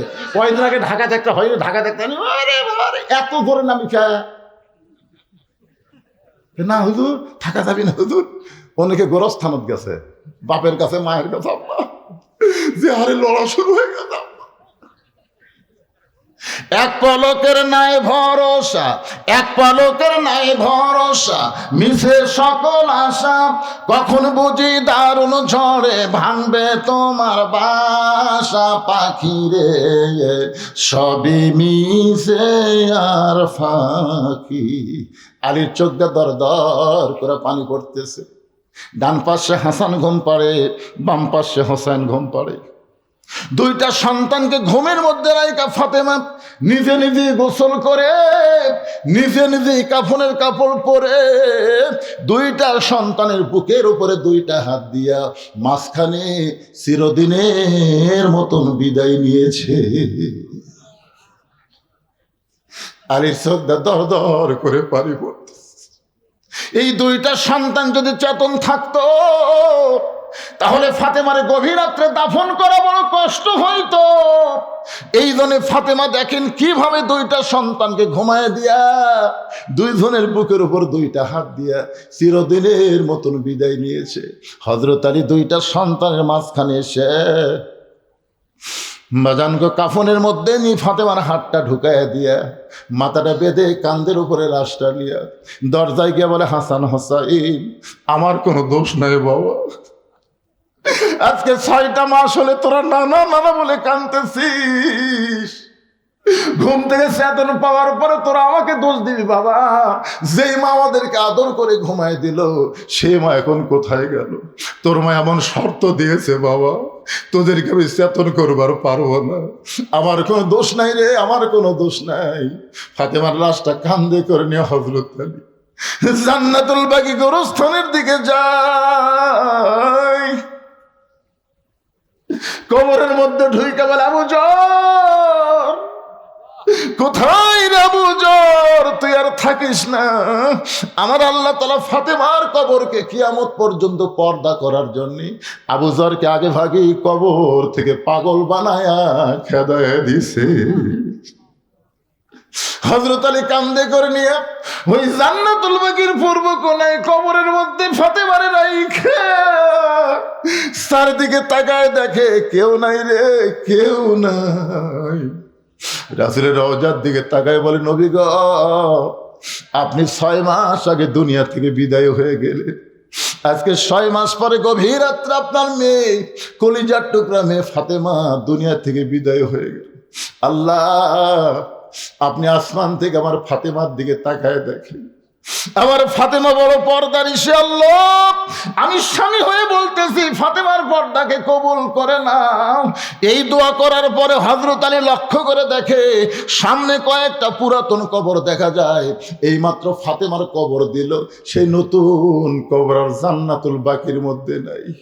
শুধু পুরাতন কবর, নতুন কবর গেল কোন জায়গায়? গোটা জান্নাতুল বাকি হযরত আলী দৌড়ায় দৌড়ায় আর দৌড়ায়।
গিফারি নাই, বামে তাকায় দেখে আবু যর গিফারি নাই। হযরত আলী মনে করতেছে কবর খুঁড়ে খুঁড়ে যদি হয়তো শরীর ক্লান্ত হয়, হয়তো শেষ কাতে নামাজ পড়তে পারে। যখন বাজান ফজরের নামাজ শেষ হয়ে গেল, হযরত আলী মসজিদ থেকে বের হলেন, গোটা মসজিদের চারিপাশে ঘুরলেন, কিন্তু আবু যর গিফারিকে পাইলেন না। দ্বিতীয় দিন খুঁজলেন, আবু যর গিফারি নাই। এক সপ্তাহ খোঁজেন, আবু যর গিফারি মদিনায় নাই। এক মাস খোঁজেন, আবু যর গিফারি নাই। গোটা বছর খুঁজেছে, আবু যর গিফারি মদিনার মধ্যে নাই। সমস্ত সাহাবীরা বলা বলি করলো, নবীর জলিল কদর সাহাবী আবু যর গিফারি কোথায় গেল? আলীর চোখ দিয়ে শুধু পানি পড়ে, আর মনে মনে চিন্তা করে আমার ফাতেমার কবর খুঁড়তে গিয়ে তুই কোথায় হারাইলি? এক বছর পাইনি, 2 বছর পাই নাই, কয়েক বছর পর আবু যর গিফারি জান্নাতুল বাকির পার্শ্ব দিয়া যাচ্ছে। মদিনার ছোট ছোট বাচ্চারা পাগল পাগল বলে তাকে পাথর মারতেছে। হযরত আলী প্রতিদিনের মতন আবু যরকে খুঁজতে এসে দেখে কতগুলো বাচ্চা কারে যেন পাথর মারে। কে রে পাগল মদিনায়? এক দৌড়ে গিয়ে সামনে দাঁড়ায় তাকায় দেখে আবু যর গিফারি পাগল হয়ে মদিনায় ফেরত আইছে। হযরত আলী ডাক দে, আবু যর, গভীর রাত্রে হাসান হোসেনের মায়ের কবর ঘুরতে গেলি ভাই? কবর খুঁড়ে তুই কোথায় পালাইছিলি?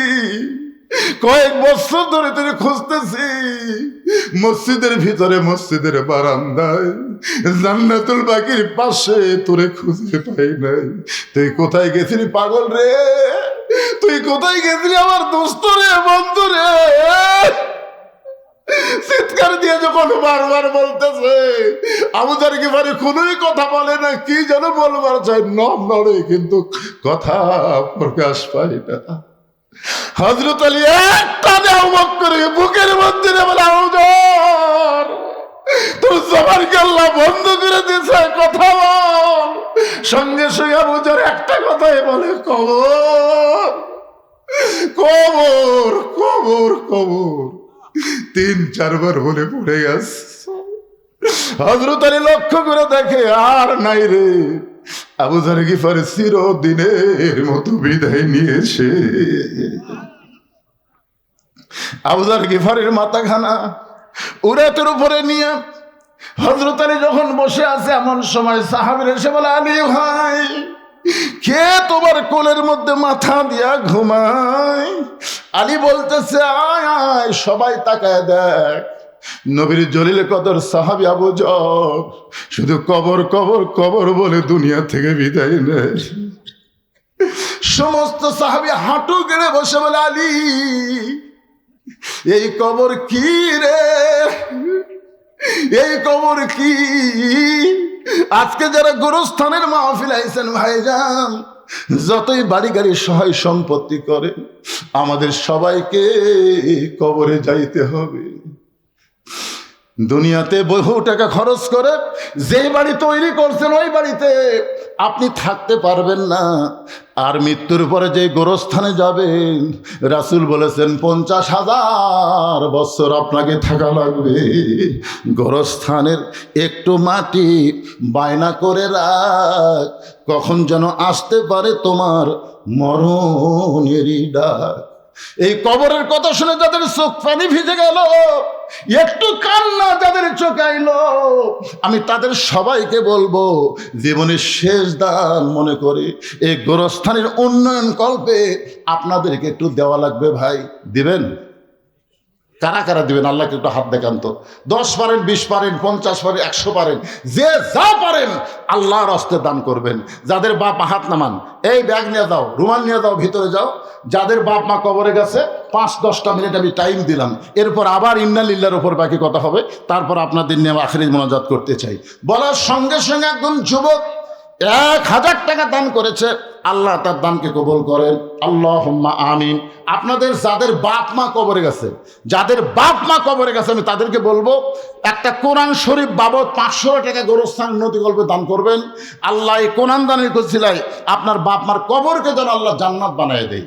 আল্লাহর একজন বান্দা 100 টাকা দান করেছে, আর একজন 100 টাকা দান করেছে, আল্লাহ দানকে কবুল করেন। আল্লাহ তোমার একজন বান্দা কে দিল? আপনি দিলেন। 1000 টাকা 2টা কোরআন শরীফ বাবদ করছে দান, আল্লাহ দানকে কবুল করে জান্নাত ঘরের মালিক বানান। এই এরা যাচ্ছে নাকি? যাচ্ছে? এরা কি আপনাকে লোক?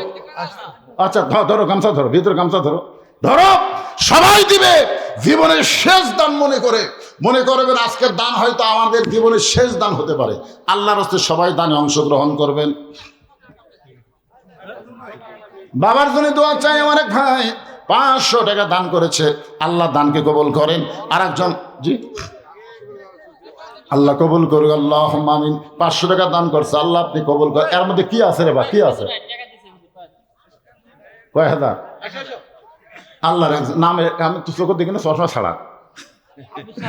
আব্দুল সাত্তার 1000 টাকা দান করেছে। আব্দুল সাত্তারের দানকে আল্লাহ আপনি কবুল করেন, আল্লাহুম্মা আমিন।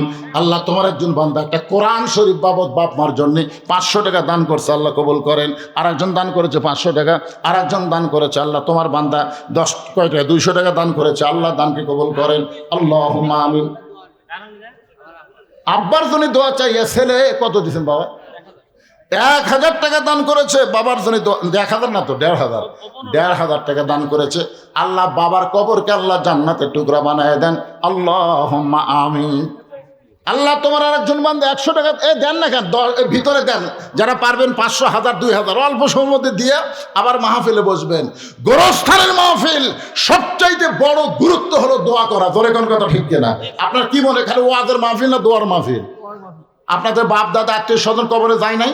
এ বৎসর অন্তর তাদের জন্য একটু প্রাণ খুলে আমরা দোয়া করব। এ দোয়া বাদ দিয়ে কেউ যাওয়ার চেষ্টা করবেন না ভাই। আপনি যদি বাপ মায়ের দোয়া, দাদাদের দোয়া না করে চলে যান, আপনি মরে দেখেন আপনার নাতি নাতনির সন্তান সন্ততি আপনার জন্য দোয়া করবেন। প্রবাসী আব্দুল মুন্নাফ তার বাপ মায়ের জন্য দোয়া চাই। প্রবাসী আব্দুল মান্নাফ তার বাপ মার জন্য দোয়া চাই। 10,000 টাকা নগদে করছে দান, আল্লাহ তার দান কবুল করেন। আল্লাহ নেক নিয়ত নেক আশা পরাক, আল্লাহুম্মা আমিন। মোহাম্মদ জহুরুল ইসলাম বাপ মার জন্য 2000 টাকা দান করেছে, আল্লাহ তার দানকে কবুল করেন, আল্লাহুম্মা আমিন। আমিনো আমিনো আল্লাহ আমিনো। দানকারীর জন্য হও তুমি জান্নাতের জামিন। সুজন মিস্ত্রি মিনার নির্বাচন করে দিচ্ছে। ও সুজন মিস্ত্রি যিনি মিনার নির্মাণ করে দিয়েছেন। 2000 টাকা গোরস্থান উন্নতি কল্পে করছে দান। আপনজন যদি কবরে যায়, এই দানের উসিলায় আল্লাহ তাদের কবর জান্নাতের টুকরা বানায় দেন। আর একজন আল্লাহর বান্দা 500 টাকা দান করছে, আল্লাহ কবুল করেন, কবুল করো, কবুল করো। মোদের কামনা দানকারীকে দিবেন জান্নাত, আল্লাহ নিরাশ করবেন না। দবিরগঞ্জের জামাই মিলন 5,000 টাকা দান করেছে। কার জন্য দোয়া চায়? বাপ মায়ের জন্য। বাপ মার জন্য দোয়া চাইয়া আল্লাহ 5,000 টাকা দান করেছে। আল্লাহ তার দানকে কবুল করেন। বাপ মার কবরকে জান্নাতের টুকরা বানায় দেন। আল্লাহুম্মা আমিন। এ দুনিয়া রবে না কো চিরকাল, একদিন ভাঙবে রে বাজার। মানিক প্রবাসী, মানিক হ্যাঁ মানে প্রবাসী 5,000 টাকা দান করেছে। আল্লাহ যেখানেই থাক ভালো থাক, কামাই বরকত দেন।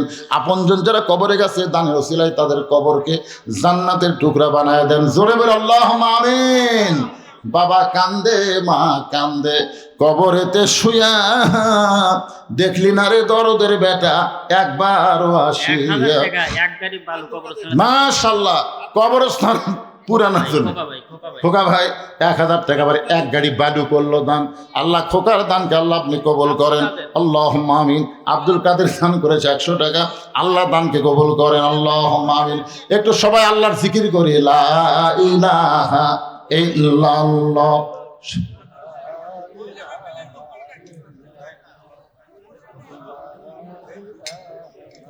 মহিলা প্যান্ডেল আগে আদায় হচ্ছে, একবার হচ্ছে, যান আবার যান। মেয়ের আজকে সেই খুশি হয়ে দান করবে। হুজুর আজকে ওয়াজ শুরুর থেকেই মেয়েদেরকে লক্ষ্য করে ওয়াজ করতেছে, ঠিক কিনা বলেন? যান মায়েদের কাছে যান, মা ফাতেমার সঙ্গে জান্নাতে যাওয়ার আসে আল্লাহর রাস্তায় দান করবেন। আল্লাহ যেন খাদিজার সঙ্গে আপনাদের জান্নাতে কবুল করেন। জাব্বার ভাই। আব্দুল জব্বার সাহেব প্রবাসী থেকে 1,000 টাকা দান করেছে। আল্লাহ তার দানকে কবুল করেন।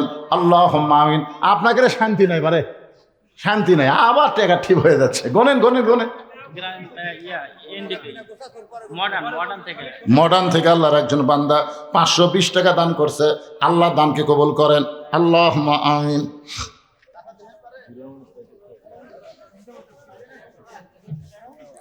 আসেন যারা বাকি আছেন, শেষ চান্স নেন।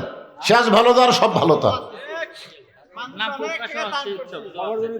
আল্লাহর একজন বান্দা 500 টাকা দান করছে। আল্লাহ কবুল করেন। আগেও দিছে, আবার দান করতেছে, বারবার দান করতেছে। আল্লাহ এই দানগুলোকে জান্নাতের বিনিময়ে কবুল করে নাও আল্লাহ। হ্যাঁ, আর গোনার দরকার নেই, ব্যাগত তোলেন। অনেক টাকা, অনেক টাকা আল্লাহর বান্দার আবার দান করলো। আমি মনে করছিলাম আগেই সব দেওয়া শেষ, এই জন্য আপনাদের কাছে হাত তুলে নিলাম যে গামছার মধ্যে, ব্যাগের মধ্যে যেন কিছু পাওয়া যায়। কিন্তু টেবিলে তো অনেক টাকা, মাশাআল্লাহ। কবরস্থানে কি কি কাজ বাকি আছে? কাজ কি সব হয়ে গেছে? আসলেই তাই, বাড়ির গেট করে কোনো লাভ নাই। কবরস্থানের সাইজ দেখে জনগণ যেন মনে করে কব্বরই ভালো রে। বাড়ি সাজা লাভ নাই ভাই, জান, যেখানে থাকার গ্যারান্টি নাই। আর এখানে আসার পরে 50,000 বছর কম করে হলে আপনার থাকাই লাগবে। তাহলে সেই জায়গাটা সুন্দর করার দরকার আছে না? কথা বলেন। আমরা কোনো মাজার তৈরি করতেছি না, আমরা কবরের চারিপাশ দেওয়াল দিব, প্রাচীর দিব, গেট সাজাবো। জোরে কোন ঠিক কিনা? হ্যাঁ, যেন জনগণ দেখে বোঝে না এলাকার লোকের মরার পরেও শান্তির চিন্তা আছে। গোরস্থানের কেশিয়ারের কথা বলে তো সভাপতির কথা মনে হয়ে গেল। তাহলে সভাপতিকে, ও আপনি সভাপতি না, আমি মনে করছি আপনি মাহফিলে। আচ্ছা ঠিক আছে, আগেই দিয়ে দিছে। হ্যাঁ, এই কেশিয়ার সাহেব কত দিলেন এখানে? কেশিয়ার সাহেব, এই কেশিয়ার কে রে? ও মাশাআল্লাহ, মাশাআল্লাহ, যা দিছে আলহামদুলিল্লাহ। দানের ব্যাপারে চাপাচাপি করা ঠিক না। 3,000 টাকা দিছে, বেসাইজা দান হলো। লসিমন গ্রুপ, লসিমন চালায়, তারা দিচ্ছে 8,000 টাকা। লিল্লাহে তাকবীর। আল্লাহু আকবার। নসিমন চলায়, নসিমন চলায়। হ্যাঁ। এরকে ব্রেক খুবই দুর্বল, বুঝছেন? আর 8,000 টাকা দান করেছে। আমরা দোয়া করব রোডের কাছেই নসিমন চলে, তো সমস্ত বিপদ আপদ অ্যাক্সিডেন্টের হাত থেকে আল্লাহ নসিমনগুলোকে হেফাজত করুক। ধরে করা আমিন। 8,000 টাকা দান করেছে। আল্লাহ তাদের দান কবুল করেন। কবুল করো, কবুল করো। মোদের কামনা দানকারকে দিবেন জান্নাত, আল্লাহ নিরাশ করবেন না। মায়েরা আপনারাও দান করবেন, মায়েদের মধ্যে বিশ্বস্ত লোক পাঠাবেন, বিশ্বাস করে এমন লোককে মেয়েদের মধ্যে পাঠিয়ে দিবেন। জিহাদ এখন ধান। ধানও আদায় হয়, মাশাআল্লাহ। জিহাদ 1 মণ ধান দান করছে। আল্লাহ দানকে কবুল করে। আপনাদের সব জমি তো পুকুর বানাচ্ছেন, এদিকে তো যখন রাত্রেবেলা ওয়াজ করে যায়, আয় হায়, মনে হচ্ছে এত বাতি জ্বলতেছে, বিল আর বিল নাই, সব মাছের চাষ হয়ে গেছে। তারপরে ধান দিচ্ছেন, মাছ দিলেন না, আপনারা মাছ দিবেন বছরে। সভাপতি দিছে, কেশিয়ার দিল। তাসলিমা শ্বশুর শাশুড়ির জন্য তাসলিমা শ্বশুর শাশুড়ির জন্য একজন মা 1000 টাকা দান করছে। আল্লাহ, শ্বশুর শাশুড়ির প্রতি কি ভালোবাসা দেখছেন। এখনকার বউগুলো দরজাল হয়ে গেছে, আর বউটা শ্বশুর শাশুড়ি মারা গেছে, তাদের রোহের মাগফিরাতে 1000 টাকা দান করেছে। আল্লাহ কবুল করো, ধরে কারণ আমিন। তাসলিমার স্বামীকে আমি বলতেছি, আপনি ধন্য, এমন একটা বউ পাওয়ার ধন্য, ঠিক না? বাপ মায়ের জন্য দান করেনি, শ্বশুর শাশুড়ির জন্য দান করছে। এরকম বউ পাওয়া হলো ভাগ্যের ব্যাপার। এখন আসেন বাকি আলোচনা করেন। আপনাদের নিয়ে আমি একটু আখেরে মোনাজাত করতে চাই। সবাই একটু জিকির করেন, লা ইলাহা ইল্লাল্লাহ, লা ইলাহা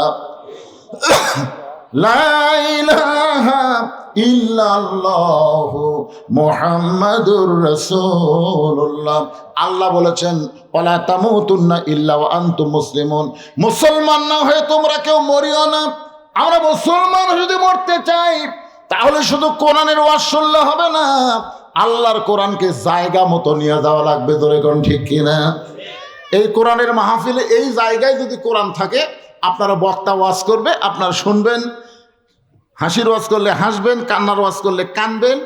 আগামীকাল 4 স্টলে গল্প হলো, একটা ওয়াজ হলো রে হাসি কান্নার ওয়াজ, এর বেশি কিছু আমরা পাবো না। আর এই কোরআন যদি জায়গা মতো যায়, তাহলে শুধু ওয়াজ হবে না, কোরআনের কারণে গোটা সমাজ পরিবর্তন হবে। জোরে বলেন কথা ঠিক? তাহলে মুসলমান হয়ে যদি আমরা মরতে চাই, আপনারা বলেন তো, মুসলমান তো রক্ষা করতে গেলে 1 নম্বর যে ইবাদত লাগবে, সেই ইবাদতটা ওয়াজ দেওয়া হবে না। এখানে রাসূল বলেছেন, লা সলাতা লা দীনা, যার নামাজ নাই তার কোনো ধর্মই নাই। আমি যতই নামাজের ওয়াজ করি, আপনারা হয়তো ওয়াজ শুনে নামাজ পড়বেন না, কারণ 13 বছর নবী মক্কায় দাওয়াত দিয়েছেন। যখন নবী নামাজ পাইছেন, তখন নবুয়তের 10ম বৎসর।